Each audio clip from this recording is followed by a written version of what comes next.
একটা মেয়ে তার স্বামীর বাড়ি যাওয়ার আগে তার বাবাকে একটা প্রশ্ন করলো, আচ্ছা বাবা, আমাদের উঠোনে যেই গাছটা আছে ওইটা কি আমাদের পাশের বাগানে লাগানো যায় না?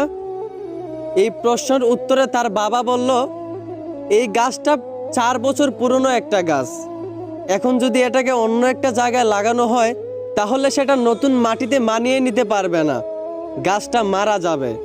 এই কথা শুনে মেয়েটা কাঁদতে কাঁদতে বলল, আচ্ছা বাবা, একটা 4 বছর পুরনো গাছ যদি তার জন্মস্থান ছেড়ে অন্য জায়গায় নিজেকে মানিয়ে নিতে না পারে, নতুন জায়গায় গিয়ে নিজেকে বাঁচাতে না পারে, তাহলে আমি তো তোমার ঘরে 22 বছর পুরনো একটা মেয়ে।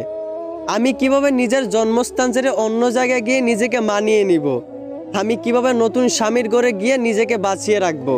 আসলে আমরা ছেলেরা মেয়েদের জীবনটা যতটা সহজ মনে করি ততটাও সহজ না। আমরা হয়তো ভুলে যাই আমাদের মতো ছেলেদেরকে যেই আল্লাহ বানাইছেন ওদের মতো মেয়েদেরকেও কিন্তু ওই আল্লাহই বানাইছেন। কারো জীবন সহজ কারো জীবন কঠিন বাবা, এটা কিন্তু ঠিক না। নিজের জায়গা থেকে সবাই সমান। অন্যের জীবন সহজ ভাবার আগে একবার তার জায়গায় নিজেকে দাঁড় করেন, তাহলেই তার কষ্টটা তার পরিস্থিতিটা আপনি বুঝতে পারবেন। আশা করি আমার কথাগুলো বুঝতে পারছেন। ধন্যবাদ।